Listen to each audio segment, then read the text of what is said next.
Hello everyone, welcome to Mastura classes. आज हम देखेंगे एनसीईआरटी ज्योग्राफी का 5 चैप्टर जो कि है 10th क्लास की ये बुक है। इसमें देखेंगे हम खनिज तथा ऊर्जा संसाधन, इस चैप्टर का नाम है। तो इसमें एक कहानी शुरू होती है। एक लड़का होता है हेवन नाम का, वो अपने पिता के साथ गुवाहाटी घूमने जाता है और यहाँ पर जाकर के जो है वो बस वगैरह को चलते देखता है, जो गाड़ियाँ होती हैं उनको चलते देखता है। तो वो कहता है कि जिस प्रकार से वो घर चल रहे थे, उनको वो घर बोलता है, छोटा बच्चा होता है, कि जिस प्रकार से वो घर चल रहे थे उस प्रकार से हमारे घर क्यों नहीं चल रहे, ये भी चलने चाहिए। तो उसके पिता बताता है कि ये ईंट और कंकड़ से बने हुए हैं, पत्थरों से बने हुए हैं, वो मशीनों मतलब जो धातुएं हैं, एल्यूमिनियम लोहा वगैरह, उससे बने हुए हैं और वो इंजन से चलते हैं, इसलिए वो चल पाते हैं, ये नहीं चल सकते।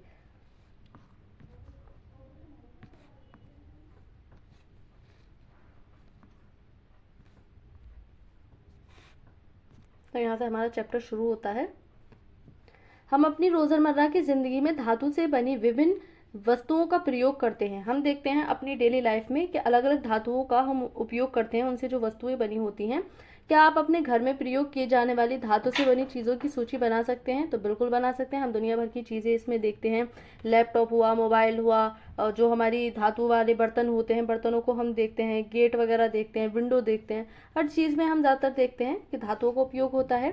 आपने पढ़ा है कि भूपर पट्टी पृथ्वी की ऊपरी परत विभिन्न खनिजों के योग से बनी चट्टानों से निर्मित होती है। जो परपट्टी होती है, पृथ्वी की ऊपर वाली सतह जिस पर हम घर मकान बनाते हैं, उसको भूपरपट्टी कहते हैं। तो वो अलग अलग तरह की चट्टानों से मिलकर उसका निर्माण होता है। इन खनिजों का उपयुक्त शोधन करके ही धातुएं निकाली जाती हैं। जो धातुएं होती हैं वो इसी परपट्टी को हटा करके जो माइनिंग होती है उससे निकाली जाती हैं पृथ्वी के नीचे से। खनिज हमारे जीवन के अति अनिवार्य भाग हैं। लगभग हर चीज जो हम इस्तेमाल करते हैं, एक छोटी सुई से लेकर एक बड़ी इमारत तक या फिर एक बड़ा जहाज आदि, सभी खनिजों से बने हैं। ये सारी चीजें जितनी भी हम देखते हैं, छोटी सी छोटी चीज को लेकर के, सुई से लेकर के एक बड़ा जहाज तक, वो सब खनिज से मिलकर के बने होते हैं। रेलवे लाइन और सड़क के पत्थर, हमारे औजार तथा मशीनें सभी खनिजों से बने हैं। कारें, बसें, रेलगाड़ियां, हवाई जहाज सभी खनिजों से निर्मित होते हैं। जितने भी हम ये सारी चीजें देखते हैं वो किससे मिलती हैं? वो सब खनिजों से मिलती हैं हमें, और धरती से प्राप्त ऊर्जा के साधनों द्वारा चालित होते हैं। यहाँ तक कि भोजन में भी खनिज होते हैं जिसे हम खा पाते हैं। मनुष्य ने विकास की सभी अवस्थाओं में अपनी जीविका तथा सजावट, त्योहारों व धार्मिक अनुष्ठान के लिए खनिजों का प्रयोग किया है। तो हर चीज में जो मनुष्य है वो खनिजों का उपयोग करता है, उनका प्रयोग करता है। खनिज व दंतमंजन से एक उज्जवल मुस्कान, जो दंतमंजन है, दंतमंजन आपके दांत साफ करते हैं। कुछ अपघर्षक खनिज जैसे सिलिका, चूना पत्थर, एल्यूमिनियम ऑक्साइड व विभिन्न फॉस्फोरेट खनिज स्वच्छता में मदद करते हैं। फ्लोराइड जो दांतों को गलने से रोकता है, फ्लूओराइड नामक खनिज से प्राप्त होता है। अधिकतर दंतमंजन टिटेनियम ऑक्साइड से सफेद बनाए, जो सफेद दांत हैं, सफेद बनाते हैं दांतों को, जो कि ड्यूटाइल, इल्मेनाइट तथा एनाटेस नामक खनिजों से प्राप्त होते हैं। कुछ दंतमंजन जो चमक प्रदान करते हैं, उनका कारण अर्भक होते हैं। टूथब्रश व पेस्ट की ट्यूब पेट्रोलियम से प्राप्त प्लास्टिक की बनी होती है। जो टूथब्रश हम करते हैं जिसमें पेस्ट होता है, वो पेट्रोलियम वगैरह से प्राप्त होती है हमें। तो ये सब जो है खनिजों से ही प्राप्त किए जाते हैं। सभी सजीव वस्तुओं को खनिजों की आवश्यकता होती है। खनिजों के बिना जीवन प्रक्रिया नहीं चलती। यद्यपि हमारे कुल पौष्टिक उपभोग का केवल 0.3% भाग ही खनिज है, तथापि ये इतने महत्वपूर्ण और गुणकारी हैं कि इनके बिना हम 99.7% भोज्य पदार्थों का उपयोग करने में असमर्थ होंगे। यानी कि अधिकतर हम अपनी चीजों की जो जरूरतें हैं वो खनिजों से ही प्राप्त करते हैं। तो खनिज होते क्या हैं? खनिजों के बारे में हम समझें। भूवैज्ञानिकों के अनुसार खनिज एक प्राकृतिक रूप से विद्यमान समरूप तत्व है, जो कि हमें प्रकृति की देन, प्रकृति से प्राप्त हुआ है, जिसकी एक निश्चित आंतरिक संरचना है। ये निश्चित है, अनिश्चित नहीं है। अगर हम इनका दोहन करेंगे तो समाप्त हो जाएंगे। खनिज प्रकृति में अनेक रूपों में पाए जाते हैं, जिसमें कठोर हीरा व नरम चूना तक सम्मिलित हैं। कठोर से कठोर और नरम से नरम चीजें भी हमें इन खनिजों में देखने को मिलती है, लेकिन इनमें भी विविधता हमें देखने को मिलती है। आप चट्टानों के विषय में पहले ही पढ़ चुके हैं। हमने पहले देखा था चट्टानें किस प्रकार से तैयार होती हैं। चट्टानों के विषय में हमने पढ़ा था। चट्टानें खनिजों के समरूप तत्वों की यौगिक हैं। कुछ चट्टानें जैसे चूना पत्थर केवल एक ही खनिज से बनी है, लेकिन अधिकतर चट्टानें विभिन्न अनुपातों के अनेक खनिजों का योग है। यद्यपि 2000 से अधिक खनिजों की पहचान की जा चुकी है, लेकिन अधिकतर चट्टानों में केवल कुछ ही खनिजों की बहुतायत है। अब तक कितनी चट्टानों की पहचान हो गई है? एक खनिज विशेष जो निश्चित तत्वों का योग है, उन तत्वों का निर्माण उस समय के भौतिक व रासायनिक परिस्थितियों का परिणाम है। इसके फलस्वरूप ही खनिजों में विविध रंग, कठोरता, चमक, घनत्व तथा विविध क्रिस्टल पाए जाते हैं। भूवैज्ञानिक इन्हीं विशेषताओं के आधार पर खनिजों का वर्गीकरण करते हैं। ये कुछ आधार हैं जिनके आधार पर जो विशेषज्ञ होते हैं वो इनका वर्गीकरण करते हैं। भूगोलविदों व भूवैज्ञानिकों द्वारा खनिजों का अध्ययन किस प्रकार से किया होता है? तो भूगोलविद स्थलाकृति की बेहतर जानकारी है तो खनिजों का अध्ययन भूपृष्ठ के एक अंश के रूप में करते हैं। भूगोलवेत्ता खनिज संसाधनों के वितरण व खनिजों से संबंधित आर्थिक क्रियाओं में ज्यादा रुचि रखते हैं, परंतु एक भूवैज्ञानिक खनिजों की निर्माण प्रक्रिया, इनकी आयु व खनिजों के भौतिक व रासायनिक संगठन से संबंधित विषयों की जानकारी देते हैं। सामान्य व वाणिज्यिक व्यापारिक उद्देश्य हेतु खनिज निम्न प्रकार से वर्गीकृत किए जाते हैं। जो खनिज हैं वो हम इनको इस तरह से बांट सकते हैं। खनिजों का वर्गीकरण यहाँ दिया गया है। तो ये खनिजों को धात्विक, अधात्विक और ऊर्जा खनिज के आधार पर बांटा जाता है, इन 3 आधारों पर। अब धात्विक में इनको 3 तरह से बांटा गया है। धातु, अधातु, इसमें जो धातु होती है वो लौह, अलौह और खनिज जो बहुमूल्य खनिज होते हैं उसमें बांटा गया है। तो लौह धातु वाले जिसमें हमें दिखाई देता है लोहे का अंश होता है, यानी कि लौह धातु वो जिसमें लोहे के अंश हमें देखने को मिलते हैं, जैसे लौह एस्क, मैग्नीज, निकल व कोबाल्ट आदि लौह एस्क के अंतर्गत आते हैं। अलौह में अगर हम देखें तो तांबा, सीसा, जस्ता व बॉक्साइट आदि हमें देखने को मिलता है। जो बहुमूल्य खनिज है उसमें सोना, चांदी, प्लेटिनम, क्योंकि बहुत महंगी धातुएं होती हैं। अधात्विक में जो धातु होती है, यानी कि उसमें धातु वाले गुण नहीं होते, जिसमें हमने अर्भक, नमक, पोटाश, सल्फर, चूनाश में ये चूना पत्थर, संगमरमर तथा बलुआ पत्थर आदि हमें दिखाई देते हैं। ऊर्जा खनिज में कोयला, पेट्रोलियम तथा प्राकृतिक गैस आदि आते हैं। तो इस प्रकार से यहाँ पर खनिजों का वर्गीकरण किया गया है। खनिजों की उपलब्धता अगर हम देखें, खनिज कहाँ पाए जाते हैं, तो सामान्यतः खनिज अयस्कों में पाए जाते हैं। जो अयस्क होते हैं, किसी भी खनिज में अन्य अवयवों या तत्वों के मिश्रण या संचयन हेतु अयस्क शब्द का प्रयोग किया जाता है। खनन का आर्थिक महत्व तभी है जब अयस्क में खनिजों का संचयन पर्याप्त मात्रा में हो। खनिजों के खनन की सुविधा इनके निर्माण व संरचना पर निर्भर है। खनन की सुविधा इसके मूल्य को निर्धारित करती है। अतः हमारे लिए मुख्य शैल समूहों को समझना अत्यंत आवश्यक, जिनमें से ये खनिज पाए जाते हैं। जो शैलें होती हैं उनमें से खनिज निकाले जाते हैं और उनको समझना बहुत जरूरी है। खनिज प्राय निम्न शैल समूहों से प्राप्त होते हैं। तो आग्नेय तथा कायांतिय चट्टानों में खनिज दरारों, जोड़ों, भ्रंशों व विद्रोह में मिलते हैं। आग्नेय चट्टान हमने देखी थी, जो कि पृथ्वी के जो नीचे से मैग्मा निकलता है उसके द्वारा इस आग्नेय चट्टान का निर्माण होता है। सबसे ज्यादा जो हमें खनिज पदार्थ और धातुएं देखने को मिलती हैं वो आग्नेय चट्टानों में देखने को मिलती हैं, क्योंकि ये सीधा मैग्मा के द्वारा ठंडा होने से निर्माण इनका होता है। वहीं कायांतिय चट्टानें जब आग्नेय या अवसादी चट्टानों पर बहुत अधिक दाब व ताप पड़ता है तो कायांतिय चट्टानों में वो बदल जाती हैं। छोटे जमाव शिराओं के रूप में और बृहद जमाव परत के रूप में पाए जाते हैं। इनका निर्माण भी अधिकतर उस समय होता है जब ये तरल अथवा गैसीय अवस्था में दरारों के सहारे भूपृष्ठ की ओर धकेले जाते हैं। जैसा कि मैंने कहा, हमारी पृथ्वी 3 तरह से बटी हुई है। ऊपर पट्टी जो ऊपर वाली सतह में दिखाई देती है, फिर मेंटल जिसमें हमें लिक्विड वाली फॉर्म दिखाई देती है। जो पृथ्वी है नीचे जाने पर बहुत ज्यादा दाब बढ़ जाता है, जिसके कारण इसका जो तापमान है, जो यहाँ पर हमें धातुएं हैं, चट्टानें वो पिघल जाती हैं और ये लिक्विड फॉर्म में होता है। नीचे सबसे ज्यादा जो है हमें सबसे नीचे कोर दिखाई देती है। तो इस तरह से 3 लेयर हमें दिखाई देती है पृथ्वी की। तो ये मैग्मा ऊपर उठ करके इस भूपरपट्टी की दरारों में से निकल करके जम जाता है, जिसके कारण हमें आग्नेय चट्टानों का निर्माण दिखाई देता है। ऊपर आते हुए ये ठंडे होकर जम जाते हैं। मुख्य धात्विक खनिज जैसे जस्ता, तांबा, जिंक और सीसा आदि इसी तरह शिराओं व जमावों के रूप में प्राप्त होते हैं और इस तरह से हमें ये खनिज जो हैं धातुएं ये प्राप्त हो जाती हैं। अनेक खनिज अवसादी चट्टानों के अनेक खनिज संस्तरों या परतों में पाए जाते हैं। हमने आग्नेय और कायांतिय चट्टानों में पाना इनका देखा। अवसादी चट्टान कौन सी होती हैं? जब हमारी आग्नेय चट्टानों का निर्माण होता है, परपट्टी पर बन जाती हैं, तो इसी पर इसका जो निक्षेपण है वो होता है, यानी कि इस पर जब पानी गिरेगा वायु के द्वारा इस चट्टान का जो है कटाव होगा, एक जगह से दूसरी जगह इसके जो अवशेप हैं वो जाकर के जमा होंगे, और जमा होते होते इसमें जो है अवसादी चट्टान का ये रूप ले लेगी, क्योंकि अवसादों से मिलकर के बनी है, छोटे छोटे कणों से मिलकर के बनी है, तो इसको अवसादी चट्टान कहते हैं। इसमें हमें बहुत सारे जीवाश्म वगैरह देखने को मिलते हैं। इसका निर्माण जो है क्षैतिज परतों में निक्षेपित संचयन व जमाव का परिणाम है। कोयला तथा कुछ अन्य प्रकार के लौह अयस्कों का निर्माण लंबी अवधि तक अत्यधिक ऊष्मा व दबाव का परिणाम है।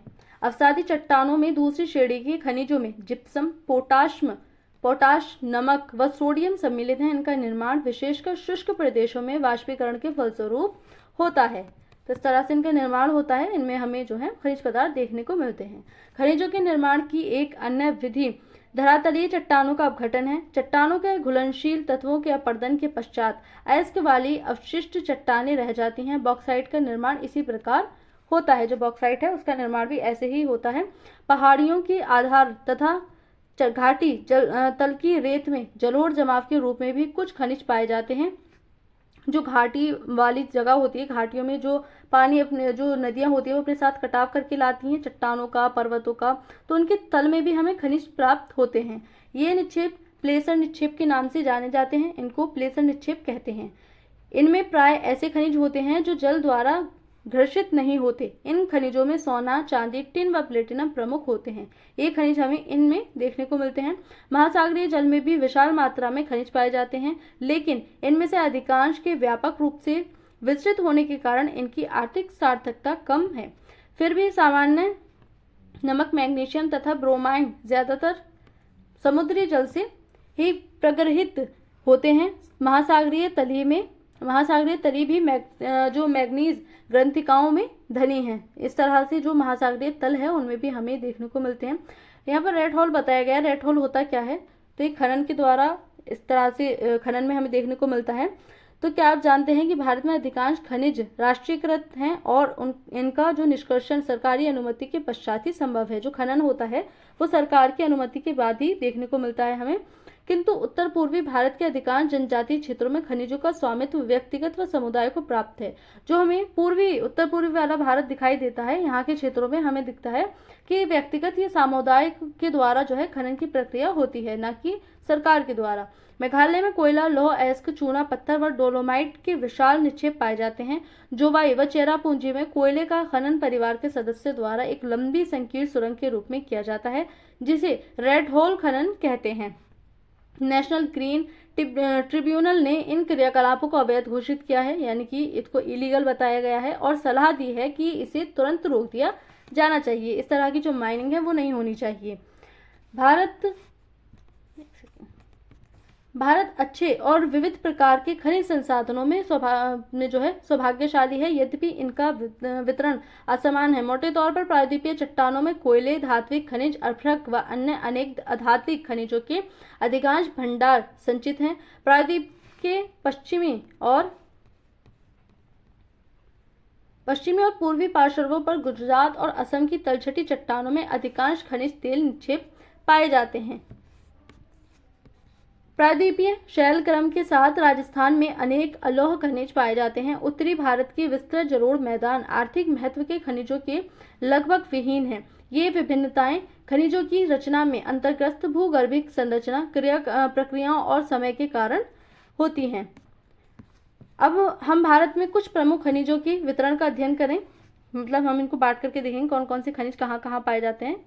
सदैव स्मरण रखें कि अयस्क में खनिज का सांद्रण, उत्खनन की सुगमता और बाजार की निकटता किसी संचय की आर्थिक जीव्यता को प्रभावित करने में महत्वपूर्ण भूमिका निभाते हैं। अतः मांग की पूर्ति के लिए अनेक संभव विकल्पों में से चयन करना पड़ता है। ऐसा हो जाने के बाद एक खनिज निक्षेप अथवा भंडार खदान में परिवर्तित हो जाता है। यानी कि ये सारी डिमांड अगर उसकी होंगी, ये सारी जो शर्तें हैं, जब वो पूरा करेगा तो जो खनन निक्षेप वगैरह वो भंडार में परिवर्तित होगा, तभी उसका भंडार हो सकता है।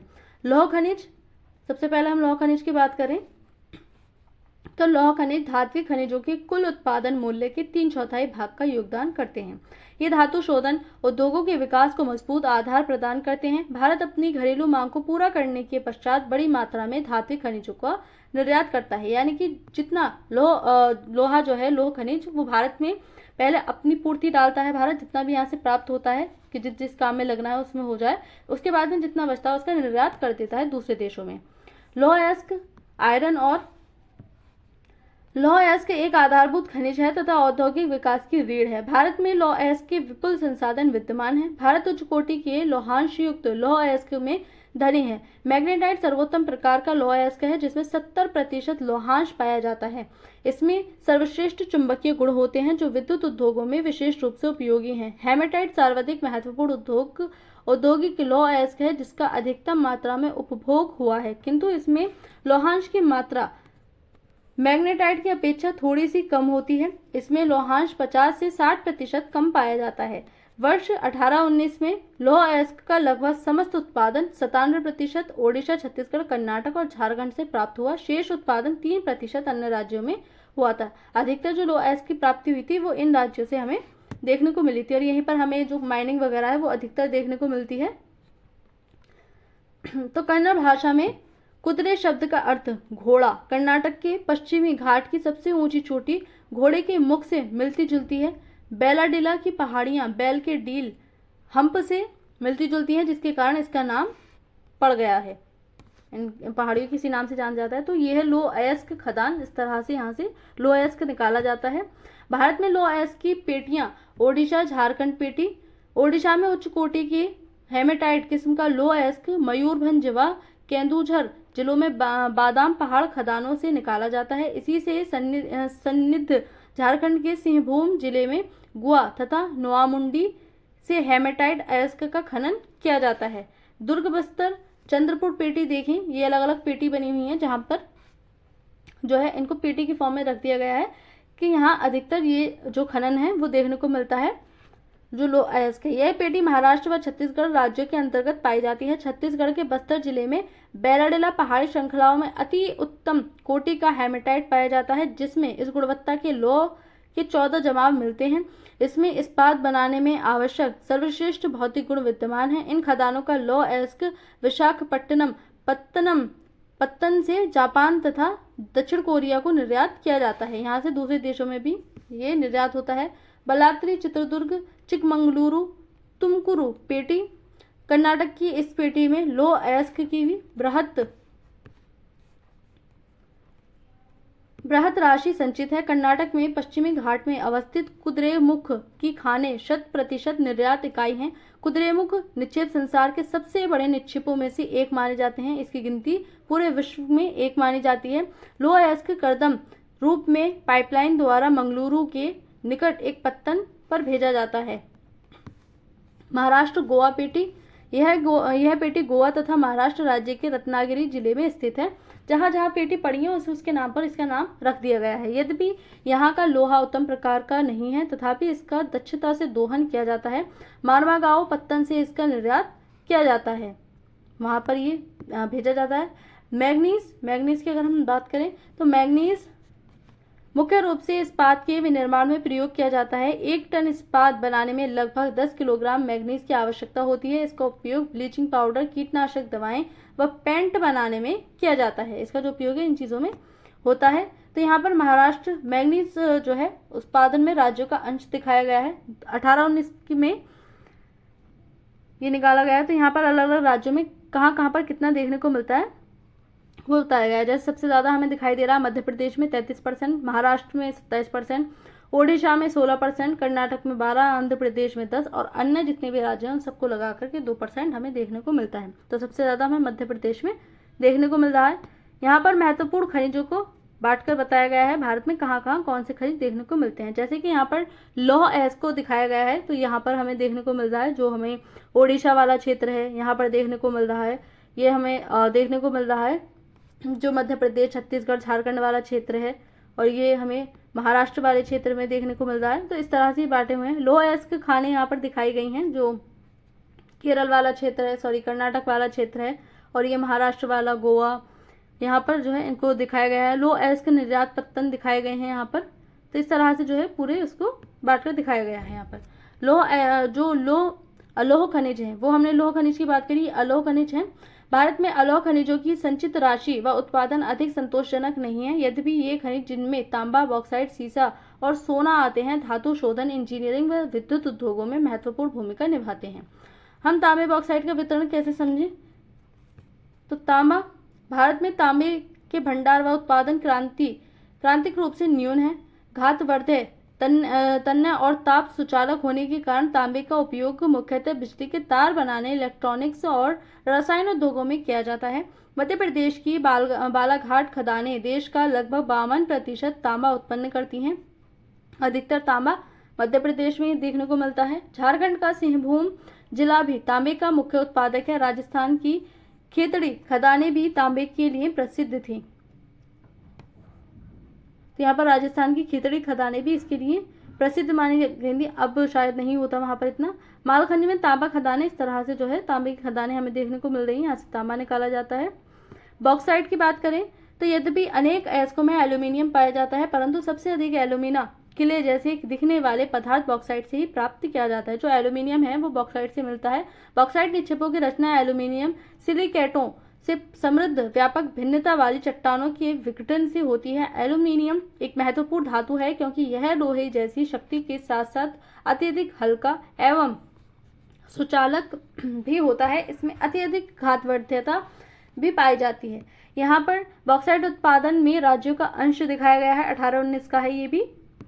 तो यहाँ पर सबसे ज्यादा ओडिशा में देखने को मिल रहा है 65%, झारखंड में 10%, गुजरात में 9%, छत्तीसगढ़ में 6%, महाराष्ट्र में 6% एंड मध्य प्रदेश में 3%। और जितने भी अन्य जो हमारे राज्य हैं, अदर स्टेट, उसमें टोटल में 1% देखने को मिल रहा है।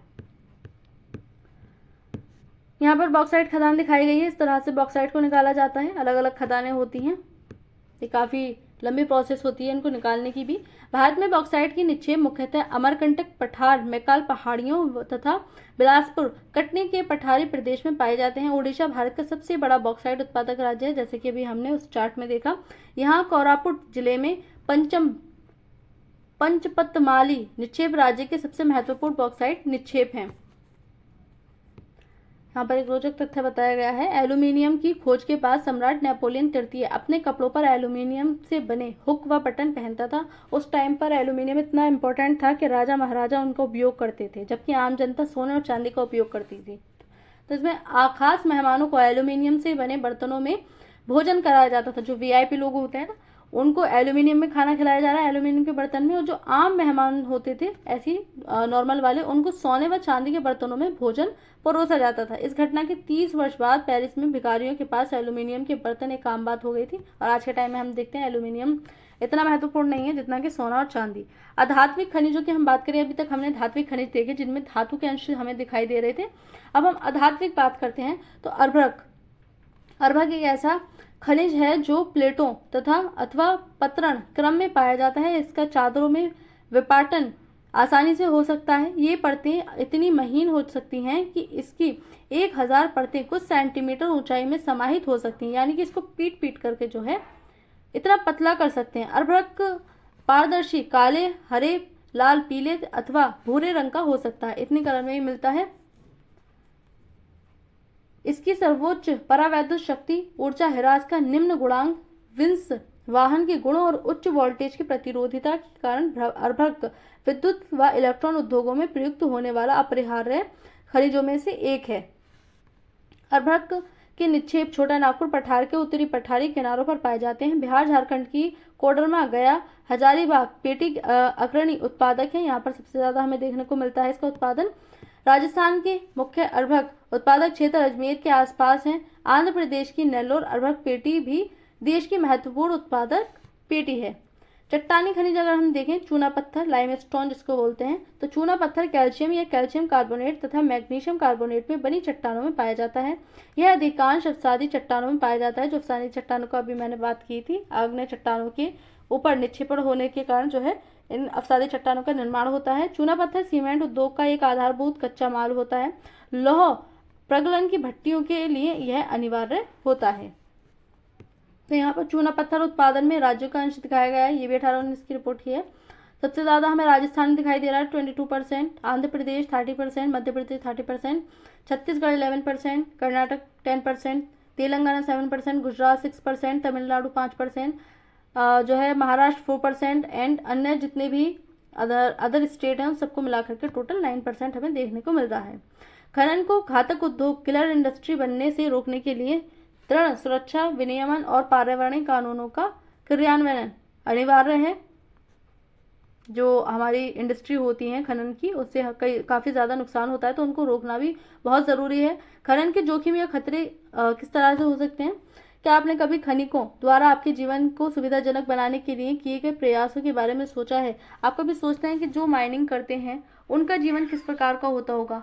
वो हमें इतनी सारी चीज़ें देते हैं, धातुएं निकाल कर देते हैं, खनिज निकाल करके देते हैं, जिससे हमारी ज़िंदगी इतनी आसान हो गई है। हर चीज़ में खनिजों का उपयोग अभी हमने देखा। खनन का खनिकों के स्वास्थ्य तथा पर्यावरण पर क्या प्रभाव पड़ता है? खदानों में काम करने वाले श्रमिक लगातार धूल व हानिकारक धुएं में सांस लेते हुए फेफड़ों संबंधी बीमारियों के शिकार होते हैं। इसीलिए क्या क्या जो सरकार है वो खदानों में बच्चों को काम करने से मना करती है, क्योंकि इसमें जो एज है वो भी बहुत जल्दी से बढ़ जाती है, यानी कि बहुत कम उम्र के बच्चे एकदम ऐसे हो जाते हैं जवान। खदानों की छतों की गिरने, सैलाब आने, जल प्लावित होना, कोयले की खदानों में आग लगने आदि खतरे खदान श्रमिकों के लिए स्थायी हैं। खदान क्षेत्रों में खनन के कारण जल स्रोत संदूषित हो जाते हैं। अवशिष्ट पदार्थों तथा खनिज तरल के मलबे के खत्ता लगाने से भूमि व मिट्टी का अपचय होता है और सरिताओं तथा नदियों का प्रदूषण बढ़ता है। तो इससे प्रदूषण भी बढ़ता है। जो हमारी भूमि होती है वो खोखली होती है, जिससे भूकंप वाली सिचुएशन बनती है।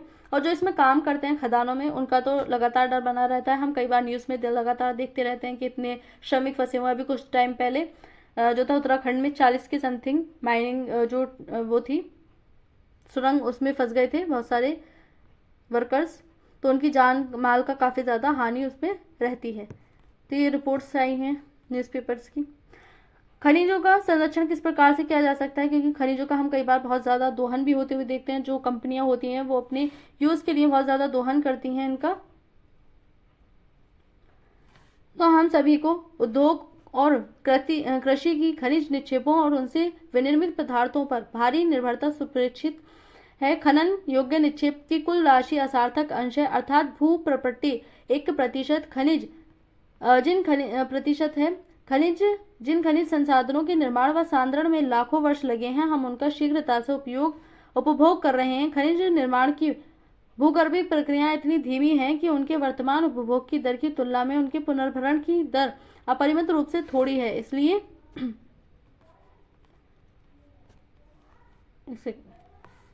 खनिज संसाधन सीमित तथा अनवीकरणीय योग्य हैं। हम देखते हैं जो संसाधन है, जो खनिज वगैरह हैं हमारे, उनको बनने में बहुत टाइम लगता है, सालों लग जाते हैं, लाखों करोड़ों साल जाकर में जब ये हमारे खनिज वगैरह जो होते हैं इनका निर्माण होता है। लेकिन हम इनका उपभोग इतनी स्पीड से कर रहे हैं कि लगातार खत्म होने पर चले जा रहे हैं। समृद्ध खनिज निक्षेप हमारे देश की अत्यधिक मूल्यवान संपत्ति है, लेकिन ये अल्पजीवी हैं। अयस्कों के सतत उत्खनन से लागत बढ़ती है, क्योंकि खनिजों के उत्खनन की गहराई बढ़ने के साथ उनकी गुणवत्ता घटती जाती है। आपने खनिज संसाधनों को सुनियोजित एवं सतत पोषणीय ढंग से प्रयोग करने के लिए एक तालमेल युक्त प्रयास करना होगा। निम्न कोटि के अयस्कों का कम लागतों पर प्रयोग करने के लिए उन्नत प्रौद्योगिकियों का सतत विकास करते रहना होगा। धातुओं का पुनः चक्रण, रद्दी धातुओं का प्रयोग तथा अन्य प्रतिस्थापनों का उपयोग भविष्य में हमारे खनिज संसाधनों के संरक्षण के उपाय हैं। तो इनका संरक्षण जरूरी है। ऊर्जा संसाधन हम देखें, ऊर्जा सभी क्रियाकलापों के लिए आवश्यक है। खाना पकाने में, रोशनी व ताप के लिए, गाड़ियों के संचालन तथा उद्योगों में मशीनों के संचालन में ऊर्जा की आवश्यकता होती है। हर चीज में हम देखते हैं ऊर्जा की आवश्यकता होती है, चाहे वो भोजन बनाना हो, चाहे वो गाड़ी चलाना हो। ऊर्जा का उत्पादन ईंधन खनिजों जैसे कि कोयला, पेट्रोलियम, प्राकृतिक गैस, यूरेनियम तथा विद्युत से किया जाता है। जो ऊर्जा का उत्पादन है वो इन सभी ईंधनों से किया जाता है। ऊर्जा संसाधनों को परंपरागत तथा गैर परंपरागत साधनों में वर्गीकृत किया जाता है। जो ऊर्जा संसाधन है उनमें भी हम दो तरह से देखते हैं, परंपरागत और गैर परंपरागत। परंपरागत साधनों में लकड़ी, उपले, कोयला, पेट्रोलियम, प्राकृतिक गैस तथा विद्युत, दोनों जल विद्युत व ताप विद्युत। जो विद्युत होती है वो भी हमें अलग अलग प्रकार से तैयार होते हुए देखते हैं। जल विद्युत होती है, ताप विद्युत होती है। तो इस प्रकार से जो हमारे परंपरागत स्रोत हैं, संसाधन हैं, वो ये हमें दिखाई देते हैं।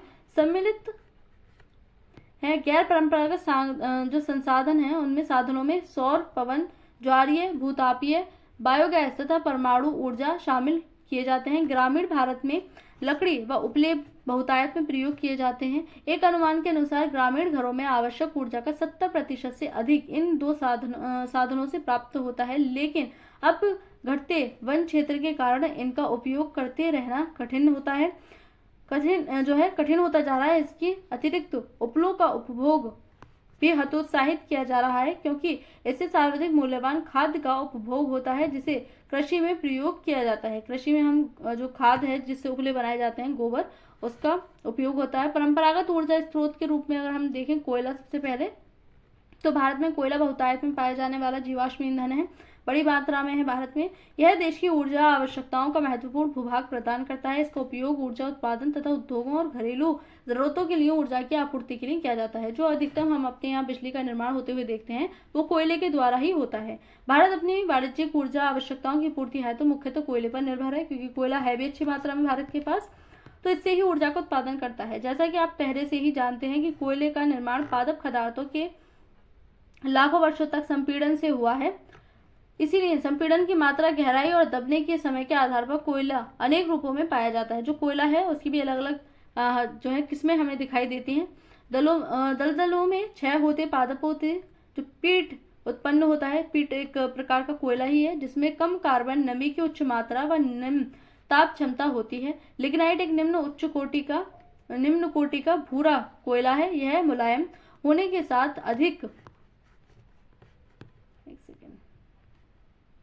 अधिक नमीयुक्त होता है। तो कोयले की यहाँ पर अलग अलग पहचान बताई गई है। कोयला खदान का आंतरिक दृश्य इस प्रकार से होता है, यहाँ से इस तरह से कोयला निकाला जाता है। तो इतनी गहराई में जाकर के मशीनें किस प्रकार से ले जाते हैं और जो मनुष्य हैं वो वहाँ पर पहुँचते हैं, तो उनके लिए खतरा भी रहता है।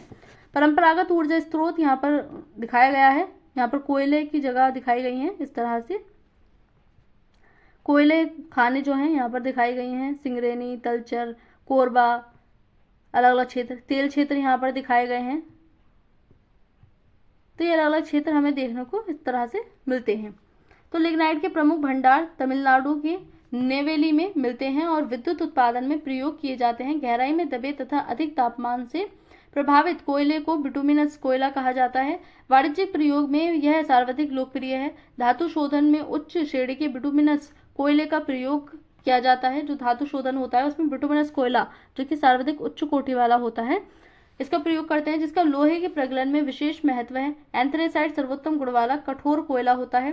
भारत में कोयला दो प्रमुख भूगर्भिक युगों के शैल क्रम में पाया जाता है। एक गोंडवाना, जिसकी आयु 200 लाख वर्ष से कुछ अधिक है, और दूसरा टर्शियरी निक्षेप, जो लगभग 55 लाख वर्ष पुराने हैं। गोंडवाना कोयले, जो धातु शोधन कोयला है, के प्रमुख संसाधन दामोदर घाटी, पश्चिमी बंगाल तथा झारखंड, झरिया, रानीगंज, बोकारो में स्थित है। जो महत्वपूर्ण कोयला क्षेत्र हैं, गोदावरी महानदी, सोन व वर्धा नदी घाटियों में भी कोयले के जमाव पाए जाते हैं। इन क्षेत्रों में हमें कोयला देखने को मिलता है। टर्शियरी कोयला क्षेत्र उत्तर पूर्वी राज्यों मेघालय, असम और अरुणाचल प्रदेश व नागालैंड में पाया जाता है। यह स्मरण रहे कि कोयला स्थूल पदार्थ है जिसका प्रयोग करने पर भार घटता है, क्योंकि यह राख में परिवर्तित हो जाता है। हम देखते हैं जो कोयला है वो जल करके हल्का हो जाता है, क्योंकि वो राख में परिवर्तित हो जाता है, जल जाता है। इसी कारण भारी उद्योग तथा ताप विद्युत गृह कोयला क्षेत्रों अथवा उनके निकट ही स्थापित होते हैं। पेट्रोलियम की बात करें तो भारत में कोयले के पश्चात ऊर्जा का दूसरा प्रमुख साधन पेट्रोलियम या खनिज तेल है। यह ताप व प्रकाश के लिए ईंधन, मशीनों की स्नेहक और अनेक विनिर्माण उद्योगों को कच्चा माल प्रदान करता है। तेल शोधन शालाएं, संश्लेषित वस्त्र, उर्वरक तथा असंख्य रसायन उद्योगों में एक नोडीय बिंदु का काम करती है। भारत में अधिकांश पेट्रोलियम की उपस्थिति टर्शियरी युग की शैल संरचनाओं के अपनति व भ्रंश ट्रैप में पाई जाती है। वलन, अपनति और गुंबदों वाले प्रदेशों में यह वहां पाया जाता है जहां उत्वलन के शीर्ष में तेल ट्रैप हुआ होता है। तेल धारक परत संरंध्र चूना पत्थर या बलुआ पत्थर होता है जिसमें से तेल प्रवाहित हो सकता है। मध्यवर्ती असंद्र परतें तेल को ऊपर उठने व नीचे गिरने से रोकती हैं। पेट्रोलियम संरंध्र और असंरंध्र चट्टानों के बीच भ्रंश ट्रैप में भी पाया जाता है।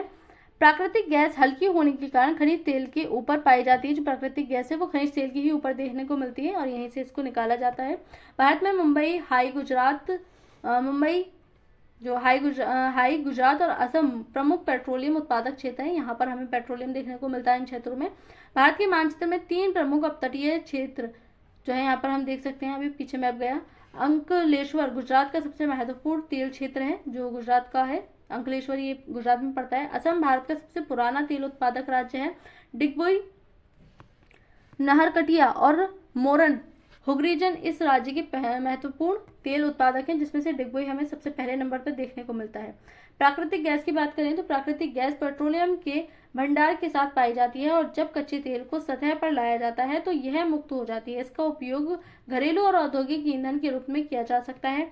इसका उपयोग बिजली क्षेत्र में ईंधन के रूप में बिजली पैदा करने के लिए, उद्योगों में हीटिंग के उद्देश्य के लिए, रासायनिक, पेट्रोकेमिकल और उर्वरक उद्योगों में कच्चे माल के रूप में, परिवहन ईंधन के रूप में और खाना पकाने के ईंधन के रूप में किया जाता है। गैस के बुनियादी ढांचे में विस्तार और स्थानीय शहर गैस वितरण COD नेटवर्क के विस्तार के साथ प्राकृतिक गैस पसंदीदा परिवहन ईंधन CNG और घरों में खाना पकाने के ईंधन PNG के रूप में भी उभर रहा है। तो इनमें इसका उपयोग होता है। भारत की प्रमुख गैस भंडार मुंबई हाई और अन्य संबंध क्षेत्र पश्चिमी तट पर पाए जाते हैं। इनको खंबात बेसिन में पाए जाने वाले क्षेत्र संपूरित करते हैं। पूर्वी तट पर कृष्णा गोदावरी बेसिन में प्राकृतिक गैस के नए भंडार की खोज की गई है। नए भंडार देखे गए हैं जो कृष्णा गोदावरी बेसिन है वहां पर। तो यहाँ पर जो है ऊर्जा संयंत्र को मैप में दिखाया गया है। आणविक अगर हम देखें तो ये जो रेड वाले में ट्राइंगल है इसको दिखाया गया है, और यहीं तापीय देखें तो तापीय जितने ब्लैक वाले हैं इनको दिखाया गया है। तो इस तरह से मैप में हम देख सकते हैं। गेल द्वारा निर्मित पहली 1700 किलोमीटर लंबी Hazira Vijaypur Jagdishpur HVJ cross country gas pipeline ने मुंबई हाई और बसीन क्षेत्र गैसों को पश्चिमी और उत्तरी भारत में विभिन्न उर्वरक, बिजली और औद्योगिक परिसरों से जोड़ा है। इन गैस पाइपलाइनों ने भारतीय गैस बाजार के विकास को गति प्रदान की। कुल मिलाकर भारत के गैस बुनियादी ढांचे का विस्तार क्रॉस कंट्री पाइपलाइनों के 1700 किलोमीटर से बढ़कर 18,500 किलोमीटर तक 10 गुना से अधिक हो गया है और पूर्वोत्तर राज्यों सहित देश भर में सभी गैस स्रोतों और उपभोक्ता बाजारों को जोड़कर गैस ग्रिड के रूप में जल्द ही 34,000 किलोमीटर से अधिक तक पहुंचने की संभावनाएं जताई जा रही हैं। विद्युत की बात करें हम तो विद्युत में आधुनिक विश्व में विद्युत के अनुप्रयोग इतने ज्यादा विस्तृत हैं कि इसके प्रति व्यक्ति उपभोग को विकास का सूचकांक माना जाता है। विद्युत मुख्यतः 2 प्रकार से उत्पन्न की जाती है। प्रवाही जल से, जो हाइड्रो टरबाइन चलाकर जल विद्युत उत्पन्न करता है, जिसको हम कहते हैं हाइड्रो पावर, यानी कि जल के द्वारा इसका निर्माण करते हैं। अन्य ईंधन जैसे कोयला, पेट्रोलियम व प्राकृतिक गैस को जलाने से टरबाइन चलाकर ताप विद्युत उत्पन्न की जाती है। एक बार उत्पन्न हो जाने के बाद विद्युत एक जैसी ही होती है, यानी कि चाहे तो जल से उत्पन्न कर लो, चाहे आप किसी पेट्रोलियम से या किसी भी तरह से इसको उत्पन्न कर लो, लेकिन काम तो वही करेगी। तेज बहते जल से जल विद्युत उत्पन्न की जाती है, जो एक नवीकरण योग्य संसाधन है। तेज जल से कैसे, जैसे हम डैम वगैरह बनाते हैं तो डैम में क्या करते हैं, टरबाइन लगा देते हैं। अब उसमें जब पानी में ज्वार भाटे आते हैं तो उसके कारण वो टरबाइन बहुत तेजी से घूमता है और तेजी से घूमने के कारण उसमें इलेक्ट्रिसिटी जनरेट होती है, जो फिर अपने यूज में ली जाती है। भारत में अनेक बहुउद्देशीय परियोजनाएं हैं जो विद्युत ऊर्जा उत्पन्न करती हैं, जैसे भाखड़ा नागल, दामोदर घाटी कारपोरेशन और कोपिली हाइडल परियोजना आदि। ताप विद्युत कोयला, पेट्रोलियम तथा प्राकृतिक गैस के प्रयोग से उत्पन्न की जाती है। ताप विद्युत ग्रह अनवीकरण योग्य जीवाश्मी ईंधन का प्रयोग करके जल जो है विद्युत उत्पन्न की जाती है। तो इस तरह से हम दोनों से विद्युत उत्पन्न कर सकते हैं। अलग अलग स्रोतों से उत्पन्न हो रही है लेकिन काम एक ही करेगी। गैर परंपरागत ऊर्जा संसाधन कौन से हैं? तो ऊर्जा के बढ़ते उपभोग ने देश को कोयला, तेल और गैस जैसे जीवाश्मी ईंधनों पर अत्यधिक निर्भर कर दिया है। गैस व तेल की बढ़ती कीमतों तथा इनकी संभाव्य कमी ने भविष्य में ऊर्जा आपूर्ति की सुरक्षा के प्रति अनिश्चितताएं उत्पन्न कर दी हैं। इसके राष्ट्रीय अर्थव्यवस्था की वृद्धि पर गंभीर प्रभाव पड़े हैं। इसके अतिरिक्त जीवाश्मी ईंधनों का प्रयोग गंभीर पर्यावरणीय समस्याएं उत्पन्न करता है। अतः नवीकरण योग्य ऊर्जा संसाधनों जैसे कि सौर ऊर्जा, पवन ऊर्जा, ज्वारीय ऊर्जा, जैविक ऊर्जा तथा अवशिष्ट पदार्थ खनिज ऊर्जा के उपयोग की बहुत जरूरत है। ये ऊर्जा के गैर परंपरागत साधन कहलाते हैं। ये जितने भी साधन हैं वो गैर परंपरागत होते हैं। भारत धूप, जल तथा जीव भार साधनों में समृद्ध है। भारत में नवीकरण योग्य ऊर्जा संसाधनों के विकास हेतु बृहद कार्यक्रम भी बनाए गए हैं। परमाणु अथवा आणविक ऊर्जा अगर हम देखें तो परमाणु अथवा आणविक ऊर्जा अणुओं की संरचना को बदलने से प्राप्त की जाती है। जब ऐसा परिवर्तन किया जाता है तो ऊष्मा के रूप में काफी ऊर्जा विमुक्त होती है और इसका उपयोग विद्युत ऊर्जा उत्पन्न करने में किया जाता है। यूरेनियम और थोरियम जो झारखंड और राजस्थान की अरावली पर्वत श्रृंखला में पाए जाते हैं का प्रयोग परमाणु अथवा आणविक ऊर्जा के उत्पादन में किया जाता है। केरल में मिलने वाली मोनाजाइट रेत में भी थोरियम की मात्रा पाई जाती है। जो केरल में रेत मिलता है उसमें भी मोनोजाइट की मात्रा मिलती है, थोरियम की मात्रा देखने को मिलती है। यहाँ पर सौर ऊर्जा की बात की गई है तो भारत एक उष्णकटिबंधीय देश है। यहाँ सौर ऊर्जा के दोहन की असीम संभावनाएं हैं। फोटो वोल्टाइक प्रौद्योगिकी द्वारा धूप को सीधे विद्युत में परिवर्तित किया जाता है। भारत की ग्रामीण तथा सुदूर क्षेत्रों में सौर ऊर्जा तेजी से लोकप्रिय हो रही है। कुछ बड़े सौर ऊर्जा संयंत्र देश के विभिन्न भागों में स्थापित किए जाते हैं। ऐसी अपेक्षा है कि सौर ऊर्जा के प्रयोग से ग्रामीण घरों में उपलों तथा लकड़ी पर निर्भरता को न्यूनतम किया जा सकेगा। फलस्वरूप यह पर्यावरण संरक्षण में योगदान देगा और कृषि में भी खाद की पर्याप्त आपूर्ति होगी, यानी कि पर्यावरण के लिए भी इसको अच्छा माना जा रहा है। सौर ऊर्जा संचालित इलेक्ट्रॉनिक दुग्ध परीक्षण उपकरण, यहाँ पर उपकरण का परीक्षण किया जा रहा है।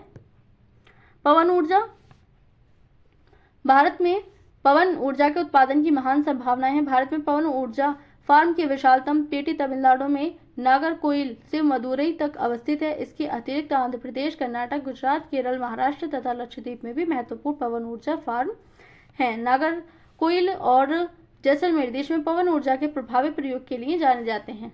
जो जैसलमेर है वहां पर पवन ऊर्जा भारी मात्रा में, पवन चक्की, नागरकोइल, इस तरह से पवन ऊर्जा से जो है बिजली का उत्पादन किया जाता है, ऊर्जा बनाई जाती है। बायोगैस, ग्रामीण इलाकों में झाड़ियों, कृषि अपशिष्ट, पशुओं और मानव जनित अपशिष्ट के उपयोग से घरेलू उपभोग है तो बायोगैस का उत्पन्न की जाती है। जो बायोगैस है वो हमें गोबर से निकलती हुई देखने को मिलती है। जैविक पदार्थों के अपघटन से गैस उत्पन्न होती है जिसकी तापीय क्षमता मिट्टी के तेल, उपलों व चारकोल की अपेक्षा अधिक होती है। बायोगैस संयंत्र नगरपालिका, सहकारिता तथा निजी स्तर पर लगाए जाते हैं। पशुओं का गोबर प्रयोग करने वाले संयंत्र ग्रामीण भारत में गोबर गैस प्लांट के नाम से जाने जाते हैं। ये किसानों को दो प्रकार से लाभान्वित करते हैं, एक ऊर्जा के रूप में और दूसरा उन्नत प्रकार के उर्वरक के रूप में। बायोगैस अब तक पशुओं के गोबर का प्रयोग करने में सबसे दक्ष है। यह उर्वरक की गुणवत्ता को बढ़ाता है और उपलों तथा लकड़ी को जलाने से होने वाले वृक्षों के नुकसान को रोकता है। बायोगैस संयंत्र इस तरह से इसका निर्माण किया जाता है। ज्वारीय ऊर्जा, तो महासागरीय तरंगों का प्रयोग विद्युत उत्पादन के लिए किया जाता है। जो महासागर में तरंगे उठती हैं, संकरी खाड़ी के आर पार बाढ़ द्वारा बनाकर बांध बनाए जाते हैं। उच्च ज्वार में इस संकरी खाड़ी नुमा प्रवेश द्वार से पानी भीतर भर जाता है और द्वार बंद होने पर बांध में ही रह जाता है। बाढ़ द्वार के बाहर ज्वार उतरने पर बांध के पानी को इसी रास्ते पाइप द्वारा समुद्र की तरफ बहाया जाता है जो इसे ऊर्जा उत्पादक टरबाइन की ओर ले जाता है, जिसके कारण टरबाइन घूमती है और ऊर्जा का उत्पादन होता है। भारत में खंबात की खाड़ी, कच्छ की खाड़ी तथा पश्चिमी तट पर गुजरात में और पश्चिम बंगाल में सुंदरवन क्षेत्र में गंगा के डेल्टा में ज्वारीय तरंगों द्वारा ऊर्जा उत्पन्न करने की आदर्श दशाएं उपस्थित हैं। भूतापीय ऊर्जा देखें तो पृथ्वी के आंतरिक भागों से ताप का प्रयोग कर उत्पन्न की जाने वाली विद्युत को भूतापीय ऊर्जा कहते हैं। जो पृथ्वी के अंदर से जो आंतरिक भागों से ताप उत्पन्न होता है, क्योंकि हम पता है जो पृथ्वी है वो गर्म होती है तो उसके मैग्मा वगैरह आने से ताप उत्पन्न होता है, उससे भूतापीय ऊर्जा का उत्पादन जो है उसको उत्पन्न किया जाता है। भूतापीय ऊर्जा इसलिए अस्तित्व में होती है क्योंकि बढ़ती गहराई के साथ पृथ्वी प्रगामी ढंग से तप्त होती जाती है। जहाँ भी भूतापीय प्रवणता अधिक होती है वहाँ उत्तरी गहराइयों पर भी अधिक तापमान पाया जाता है। ऐसे क्षेत्रों में भूमिगत जल चट्टानों से ऊष्मा का अवशोषण कर तप्त हो जाता है। यह इतना तप्त हो जाता है कि यह पृथ्वी की सतह की ओर उठता है तो यह भाप में परिवर्तित हो जाता है। यानी कि जो नीचे से कहीं से दरार वगैरह होती है और वहाँ पर कोई जल वाली स्थल हो, यानी कि वहाँ पर कोई नदी हो, कोई झरना हो, तो वो हमें देखने को मिलता है ना, एक बहुत गर्म वाला झरना देखने को मिलता है जिसमें भाप तक उठती हैं। ऐसा ही हमें एक जो नदी वगैरह है वो हमें देखने को मिलती है। जो हिमाचल प्रदेश है, गुरुद्वारा है, वहाँ पर गुरुद्वारे का खाना भी उसी खौलते जल में बनाया जाता है तो इतना गर्म हो जाता है, तो इससे जो है भूतापीय ऊर्जा बनाई जाती है तो यह भाप में परिवर्तित हो जाता है। इसी भाप का उपयोग टरबाइन को चलाने और विद्युत उत्पन्न करने के लिए किया जाता है। भारत में सैकड़ों गर्म पानी के चश्मे हैं जिनका विद्युत उत्पादन में प्रयोग किया जा सकता है। भूतापीय ऊर्जा के दोहन के लिए भारत में 2 प्रायोगिक परियोजनाएं शुरू की गई हैं। एक हिमाचल प्रदेश में मणिकरण के निकट पार्वती घाटी में स्थित है तथा दूसरी लद्दाख में पूगा घाटी में ये स्थित है। ऊर्जा संसाधनों का संरक्षण किस प्रकार से कर सकते हैं? तो आर्थिक विकास के लिए ऊर्जा एक आधारभूत आवश्यकता है। राष्ट्रीय अर्थव्यवस्था के प्रत्येक सेक्टर कृषि, उद्योग, परिवहन, वाणिज्य व घरेलू आवश्यकताओं की पूर्ति के लिए ऊर्जा के निवेश की आवश्यकता है। स्वतंत्रता प्राप्ति के पश्चात क्रियान्वित आर्थिक विकास की परियोजनाओं को चालू रखने के लिए ऊर्जा की बड़ी मात्रा की आवश्यकता थी। फलस्वरूप पूरे देश में ऊर्जा के सभी प्रकारों का उपभोग धीरे धीरे बढ़ रहा है। इस पृष्ठभूमि में ऊर्जा के विकास के सतत पोषणीय मार्ग के विकसित करने की तुरंत आवश्यकता है। ऊर्जा संरक्षण की प्रोन्नति और नवीकरणीय ऊर्जा संसाधनों का बढ़ता प्रयोग सतत पोषणीय ऊर्जा के 2 आधार हैं। वर्तमान में भारत विश्व के अल्पतम ऊर्जा दक्ष देशों में गिना जाता है। हमें ऊर्जा के सीमित संसाधनों के न्यायसंगत उपयोग के लिए सावधानीपूर्वक उपागम अपनाना होगा। उदाहरणार्थ एक जागरूक नागरिक के रूप में हम यातायात के लिए निजी वाहन की अपेक्षा सार्वजनिक वाहन का उपयोग करके जब प्रयोग न हो रही हो तो बिजली बंद करके विद्युत बचत करने वाले उपकरणों के प्रयोग से तथा गैर पारंपरिक ऊर्जा साधनों के प्रयोग से हम अपना छोटा योगदान दे सकते हैं। आखिरकार ऊर्जा की बचत ही ऊर्जा उत्पादन है, यानी कि यदि अब ऊर्जा को जितना ज्यादा बचाया जाएगा वो उसकी बचत होगी और उसका उत्पादन ही वही है जितना हम उसको बचा लेंगे। तो ये देखा हमने खनिजों के बारे में, ऊर्जा के बारे में। आज के इस चैप्टर में इतना ही। Thank you.